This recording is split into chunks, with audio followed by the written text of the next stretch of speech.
May decision na finally ang organizers ng citywide Zumba Marathon. Best friend, alika dito sa tabi ko. Ano daw? Family, you are looking at the city's 2 Zumba Queens! Natalo yung protesta? Walang protesta!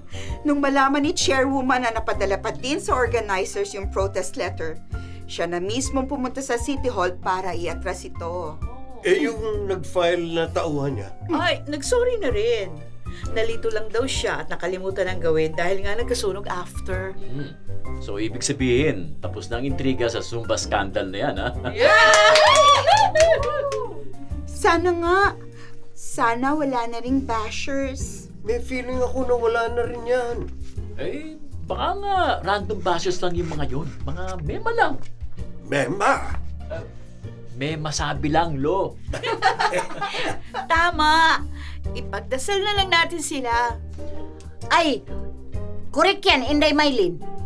Ipinagtiri ko na sila ng kandol. O baka naman sinamahan mo pa ng usal at sumpa. Uy, huwag naman po ganun. Tayo na po yung unang magpatawad. Uy, ikaw naman. Joke lang yun. Joke lang, Winnie. Ano, kayo lang pwede mag-joke? Oh, ano yun? Mga kapitbahay? Uy, oo nga pala. Pasko na. Time for loving and giving. Oo nga eh. Kagabi may sumilip na sa bintana. Si Santa Claus? Ang aga naman, ha? Si Joe Marichan. Pa! Super cringe naman yung joke mo. It's so... Walay!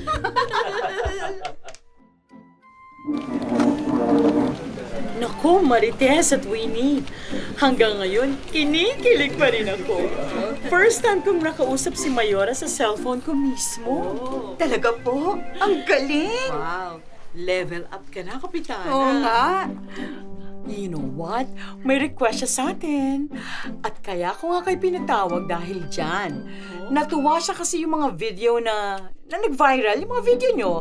Gusto niya yung message nito sa mga tao. Talaga? Yung dance ending nyo, kitang-kita ang friendship ninyong dalawa. And yung effort ninyo sa feeding program sa baha at sunog, nakaka-inspire daw. In fairness naman, ikaw ang lahat ng nasa likod niyan, Kapitana. Kaya nga pag pinatawag mo kami, nanginginig pa kaming pumunta at nagmamadali. Oo nga.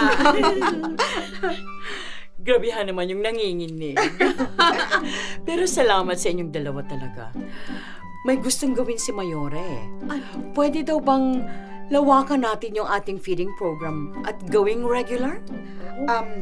Kaya ba ng budget ng barangay? Oo nga. Ay, sagot daw ni Mayora ang lahat. Pati preparasyon? Pati ang food. Wow. Ang mahalaga daw doon, nandun kayong dalawa dahil inspirasyon na raw kayo ng marami. Kapitana, iconic na tayo! O diba? Parang surf. Pag sinabi mong malinis, pag sinabi mong mabango ang damit, surf ang una mong maiisip. May naisip akong pangalan. Baka magustuhan yun ni Mayora. Sumbassadors of Goodwill. Ay, winner! Ang gawin natin, Zumba muna sa morning para consistent sa ating branding. Tapos, feeding na after. Tama. Yung participants ng Zumba, sila yung ating local Sumbassadors. Agahan natin yung Zumba. At wag mahaba. Baka mairita yung mga gutom at gusto nang kumain. Tama! Pag ganito, lalawak ang network natin. Magiging isang national movement ito. Tama! Today, the Philippines. Tomorrow, the world! Aba, Kapitana, magandang simula ito. Lalo't magpapasko na. Pwede nating i-expand later ang proyekto na Christmas gift giving. Anong slogan natin? Walang malamig na gabi sa Paskong ito. Ay, teka lang, Kapitana. Dapat wholesome. Alam ko na, a blooming Christmas to all. Yan! Tama yan, para medyo Gen Z ang dating. Tama! Love it!